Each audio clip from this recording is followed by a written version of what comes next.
शुक्र है अब शादी सही से निपट गई। सारे मेहमान नई दुल्हन को देख के भी चले गए। प्रिया बहू, लो इनसे मिलो, ये तुम्हारी छोटी ननंद है। सब मेहमानों से तो मिल ली, अपनी छोटी ननंद से भी मिल लो। हाँ भाभी, मुझे अच्छी तरीके से देख लो। अब मैं रोज़ तुम्हारे यहाँ आकर तुम्हें परेशान किया करूँगी। दीदी, ऐसा क्यों बोल रही हो? आप हमारे घर आओगी तो हमें अच्छा लगेगा, इसमें परेशान होने वाली बात क्या है? अरे भाभी, तुम्हें नहीं मालूम है, मैं यहीं तुम्हारे पड़ोस में रहती हूँ।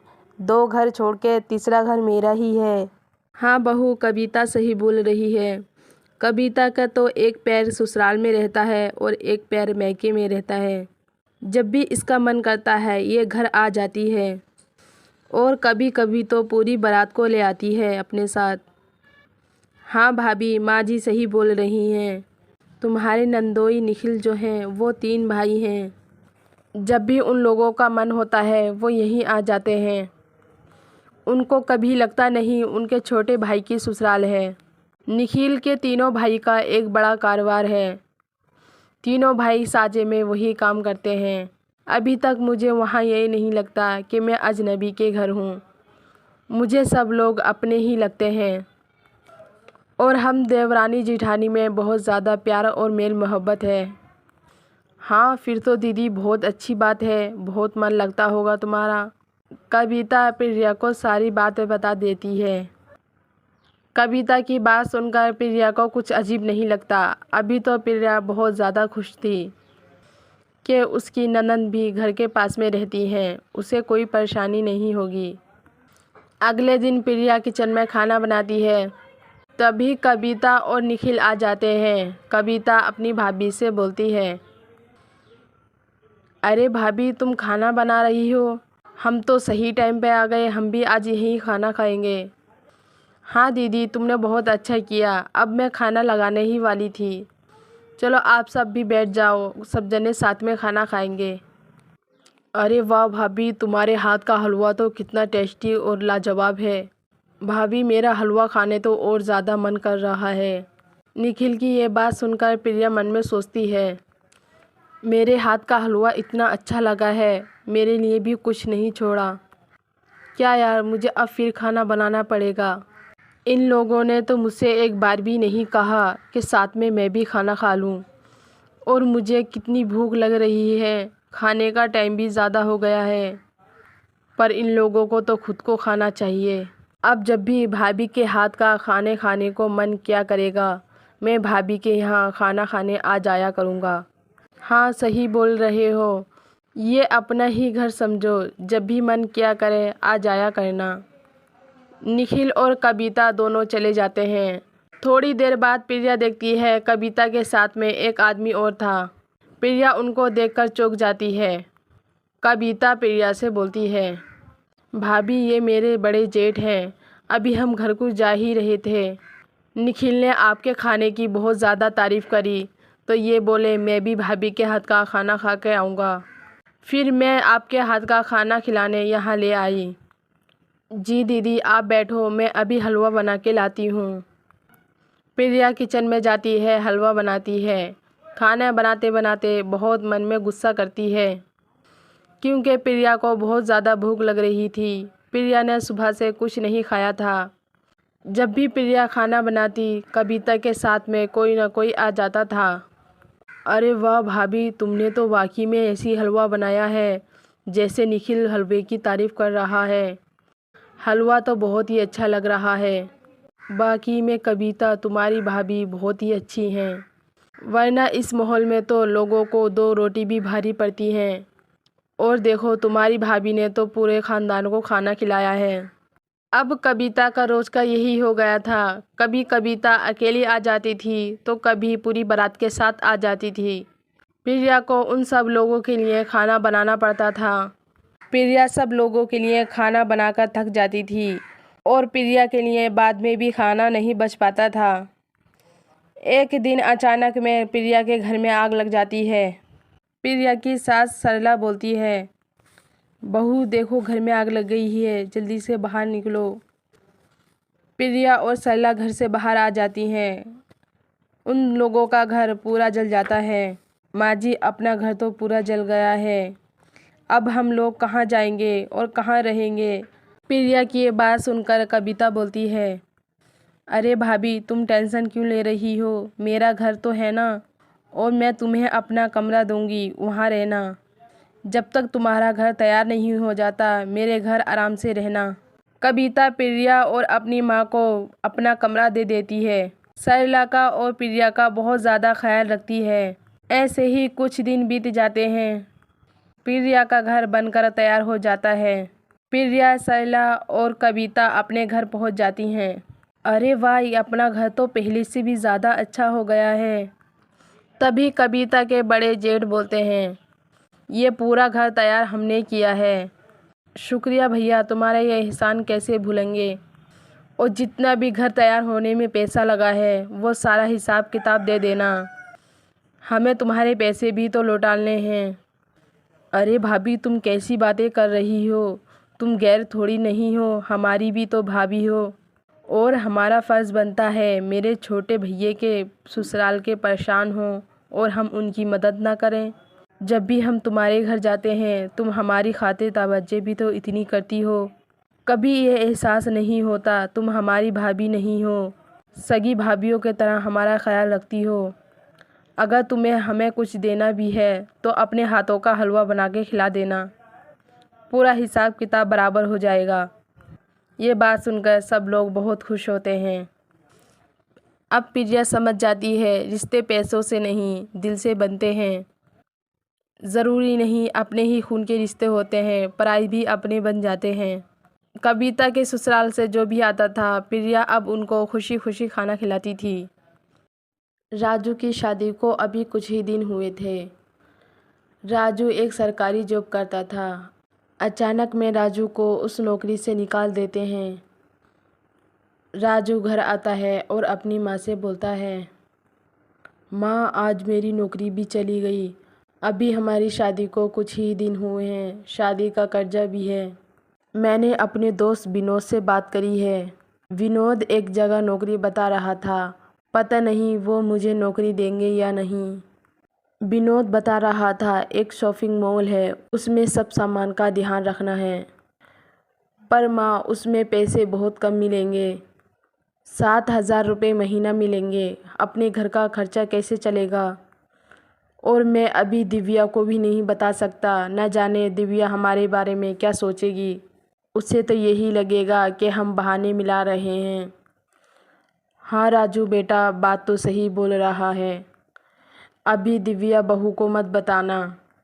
जैसे भी अपना खर्चा चल रहा है ऐसे ही चलता रहेगा। देख लेना, तुझे कुछ दिनों में नौकरी मिल जाएगी। अभी बहू को कुछ मत बताना। राजू और सरला ये बातें ही करते हैं। दिव्या चोरी चुपके इन दोनों की बात सुन लेती है। माँ, मैं अभी बाज़ार जा रहा हूँ। दिव्या ने मुझसे कच्चे आम को बोला था। वो बोल रही थी मैं कच्चे आम के पकोड़े करूँगी। मेरे पास कुछ पैसे पड़े हैं, मैं कच्चे आम लेके आता हूँ। थोड़ी देर बाद राजू कच्चे आम ले आता है और दिव्या से बोलता है, लो दिव्या, कच्चे आम तुमने मंगाए थे ना, पकोड़े करने बोल रही थी। मैं ऑफिस से आ रहा था, मुझे याद आ गई तुमने कच्चे आम मंगाए हैं। अरे राजू, अगर भूल जाते तो कोई बात नहीं, मैंने इतने ज़रूरी थोड़ी नहीं बोले हैं। अब नहीं फिर कभी खा लेंगे कच्चे आम के पकोड़े। बस मैंने तो तुमसे ऐसे ही बोल दिया था, जब भी तुम्हें याद आए तभी ले आना। चलो अब तुम मुँह हाथ धो लो, मैं जब तक पकोड़े तलती हूँ। हम सब बैठकर पकोड़े खाते हैं। दिव्या किचन में पकोड़ी बनाने चली जाती है। तभी राजू का दोस्त सूरज आ जाता है। दिव्या पकोड़े लाकर सबके आगे रख देती है। जैसे ही सूरज उन पकोड़ों को खाता है तो तारीफ़ करता है, अरे वाह भाभी, ये तो पकोड़े बहुत ही स्वादिष्ट लग रहे हैं। कच्चे आम के पकोड़े मैंने आज पहली बार खाए हैं। भाभी, तुम्हारे हाथों में तो जादू है, जादू। भाभी, अगर तुम बुरा ना मानो तो एक बात बोलूं? क्यों ना तुम कच्चे आम का एक ठेला खोल लो, देख लेना तुम्हारी महीने में बहुत ज़्यादा कमाई होगी। और इस शहर में कच्चे आम के पकोड़े अभी तक किसी ने नहीं बेचे हैं। हाँ सूरज बेटा, ये बात तो सही बोल रहे हो। मुझे यकीन है मेरे बहू के हाथ के सब लोगों को पकोड़े बहुत ज़्यादा पसंद आएंगे। देख राजू, मुझे मालूम है तुझे नौकरी से निकाल दिया गया है और इस टाइम पे तेरे घर का खर्चा बहुत ही तंगी से चल रहा है और शायद तूने भाभी को भी नहीं बताया होगा। जब तक तुझे नौकरी नहीं मिल जाती तब तक तू ये कच्चे आम के पकोड़े बेचने लग। देख लेना तुझे महीने में बहुत ज़्यादा मुनाफा होगा। हाँ सूरज बोल तो सही रहा है, पर इसके लिए भी तो पैसे खर्च करने होंगे ना। अभी तो मेरे पास पैसे नहीं हैं, मैं कहाँ से लाऊंगा पैसे। अरे राजू, तू क्यों टेंशन ले रहा है? कुछ पैसे मेरे पास हैं, तू इससे अपना काम चला, बाद में हो जाएंगे तो मुझे दे देना। और पैसे देने की भी जल्दी मत करना अभी। सूरज का ये आइडिया सब लोगों को बहुत ज़्यादा पसंद आता है। राजू और दिव्या एक ठेला लगा लेते हैं। दिव्या गर्मा गर्म पकोड़े बना रही थी और राजू सबको प्लेट में करके दे रहा था। दिव्या के आम के पकोड़े सब लोगों को बहुत पसंद आते हैं। ऐसे ही धीरे धीरे उनकी आमदनी और भी ज़्यादा बढ़ जाती है और उनके ग्राहक बहुत ज़्यादा बढ़ जाते हैं। कुछ दिनों में उनके पकोड़े फेमस हो जाते हैं। सूरज राजू के पास आता है और राजू से बोलता है, देखा ना भाई मेरा आइडिया कैसा रहा। यार तुम तो फेमस हो गए हो और भाभी तुम्हारे पकोड़े तो पूरे शहर में फेमस हो गए हैं। जिसके भी मुंह से सुनो तुम्हारे ही पकोड़ों की तारीफ़ ही रहती है। हाँ यार सूरज, बात तो सही है। इतने पैसे तो मैं नौकरी में नहीं कमाता, मुझे इनमें एक महीने में बहुत ज़्यादा मुनाफा मिला है। यार भाई हो तो तुझ जैसा, तूने तो एक भाई होने का फ़र्ज़ निभाया है। राजू और सूरज ये बातें करते हैं, तभी उनके ठेले पर एक बदमाश आ जाता है। वे बाज़ार में सब लोगों की चीज़ें खाता था पर पैसे नहीं देता था। ऐसे ही उसने राजू से पकोड़े लेकर खा लिए पर उसके पैसे नहीं दिए। अरे भाई, तुमने जो पकोड़े खाए हैं इसके तो पैसे दे जाओ। ओए, पैसे किससे मांग रहा है? क्या तू मुझे नहीं जानता मैं कौन हूँ? मैं अभी खड़े खड़े तुझे यहाँ बर्बाद ही कर दूँगा। तुझे मालूम नहीं है तू किससे पंगा ले रहा है? भाई आप जो भी हो, मुझे इससे कोई मतलब नहीं। पकोड़ों में हमारी मेहनत है और सामान भी लगा है, हमें इसके पैसे चाहिए। राजू उस बदमाश से ये बोलता है। वो बदमाश राजू से भी उल्टा सीधा बोलने लगता है। दिव्या थोड़ी ही दूर पे खड़ी थी। दिव्या ने पुलिस को फ़ोन कर बुला लिया था और उस बदमाश को पुलिस पकड़ के ले जाती है। दिव्या की बहादुरी देखकर सूरज बोलता है, क्या भाभी तुम भी बहुत बहादुर निकली। हमारी तो इन बदमाशों को देखकर हवा निकल जाती है और तुमने तो पुलिस को फ़ोन करके भी बुला लिया और उस बदमाश को पता भी नहीं चला। भैया इसमें बहादुरी की क्या बात है? जितना हम इन लोगों से डरते हैं ये इतना ही हमें डराते हैं। अब राजू और दिव्या के बहुत ज़्यादा पकोड़े बिकने लगते हैं और उनकी ज़िंदगी अब अच्छी हो जाती है। राजू अपने दोस्त के पैसे वापस कर देता है और अब दोनों खुशी खुशी रहने लगते हैं। सरला अपने दो बेटों की शादी एक साथ में करती है। सरला अपने घर दो बहुओं को लाती है। सरला की बड़ी बहू उसके पसंद की थी। वे बहुत अमीर और बहुत ज़्यादा दहेज लाई थी। सरला की छोटी बहू निकिता बहुत गरीब घर से थी। निकिता को सरला के पति रमेश अपनी पसंद से लाए थे। सरला बोलती है, अंदर आओ मेरी बड़ी बहू, बाहर क्यों खड़ी हो, बहुत गर्मी हो रही है। सरला अपनी बड़ी बहू से बहुत प्यार से बातें करती है। सरला छोटी बहू भी बाहर खड़ी है, उसको भी अंदर बुला लो, बाहर बहुत ज़्यादा गर्मी हो रही है। अच्छा, तुम्हें ज़्यादा ख्याल आ रहा है अपनी पसंद की बहू का? पहले मैं अपनी पसंद की बहू से तो बातें कर लूँ। ओ माय गॉड माँ जी, कितनी गर्मी हो रही है। ये जितना भी सामान मैं अपने घर से लाई हूँ इसको मेरे कमरे में रखवा दो। और हाँ माँ जी, मैं एसी जो लाई हूँ वो मेरे कमरे में लगवा देना जल्दी। मुझसे यहाँ गर्मी की बर्दाश्त नहीं हो रही, फिर मैं एसी की हवा खाऊंगी। हाँ हाँ जूही बहू, अभी मैं तेरे कमरे में एसी लगवाती हूँ। देखो तो मेरी बहू को कितनी गर्मी लग रही है, गर्मी की बर्दाश्त भी नहीं हो रही। देखो रमेश जी, बड़ी बहू कितना दहेज लाई है, फ्रिज, कूलर, वॉशिंग मशीन। इतना दहेज देखकर मेरा तो बहुत ज़्यादा मन खुश हो गया। और निकिता बहू, तुम क्या लाई हो? यह ऐसे ही तुम्हारे बाप ने खाली हाथ भेज दिया? अरे सरला, तुम इससे क्या पूछ रही हो? तुम्हें तो मालूम है निकिता के पापा मेरे बहुत अच्छे दोस्त हैं, और मुझे लड़की अच्छी और संस्कारी चाहिए थी, मुझे दहेज नहीं चाहिए। मैंने साफ इनकार कर दिया था, इसलिए शायद उन्होंने कुछ नहीं दिया, और हमें तो खाली लड़की ही चाहिए। पता नहीं तुम्हारे दिमाग पे ये भूत कैसे चल रहा है कि दहेज दहेज मांगती रहती हो। हाँ, इसके बाप इसे दहेज कहाँ से देते, उनके पास तो खुद ही पैसे नहीं। इतना तो होना चाहिए था, अपनी बेटी को थोड़ा सामान तो दे ही देते। इतनी गर्मी हो रही है, फ्रिज कूलर ही दे देते। सरला बस करो, मैं और कुछ नहीं सुन सकता अपनी बहू के खिलाफ। जाओ तुम अपनी लाडली बहू के नखरे उठाओ, देख लेना एक दिन तुम्हारी खिदमत यही बहू करेगी। जितना तुम्हें अपनी बड़ी बहू पे गुरूर है ना, उसके सामान पे गुरूर है। इतना ही देखना, वो तुम्हें अपने पास नहीं रखेगी। तुम्हारी इन बातों से वो और तुम्हारे सर पे चढ़ जाएगी, देख लेना, तुम्हें बहुत ज़्यादा परेशान करेगी। फिर थोड़ी देर बाद निकिता बोलती है, ये रहा मेरा दहेज माँ जी, ये मेरे बाबूजी ने अपने ही बाग से लाके दिए हैं, और ये जितने भी फल हैं वो हमारे ही खेतों के हैं। इतनी गर्मी हो रही है, उसमें ये ताज़ा फल बहुत ज़्यादा आराम देंगे। माँ जी और बाबूजी आप बैठ जाओ, मैं आपके लिए जूस बना के लाती हूँ। अरे वाह बहू, ये तो बहुत सारा सामान है, तरबूज हैं, आम हैं, और कितने ज़्यादा फल हैं। तुम्हारे बाबूजी ने तो बहुत अच्छा करा। इतना आराम तो एसीओ में नहीं मिलेगा, जितना इनको खाने पीने से हमें गर्मी नहीं लगेगी। निकिता और रमेश की ये बातें सुनकर सरला जल भून जाती है और मुंह बनाकर वहाँ से चली जाती है। अगले दिन निकिता नाश्ते में सब लोगों के लिए ताज़ा फलों का जूस निकालती है और ताज़ा ताज़ा फल सबके सामने रख देती है। अरे वाह बहू, ये तो बहुत टेस्टी और मज़ेदार लग रहा है।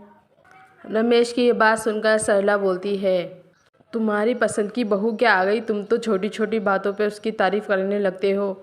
नाश्ता इतना अच्छा भी नहीं बनाया, इससे अच्छा तो हम होटल से मंगा लेते और वो पेट भर के कर लेते। ये न जाने क्या अवाल बवाल भर रखा है इसने। सरला की ये बात सुनकर नितिका कुछ नहीं बोलती।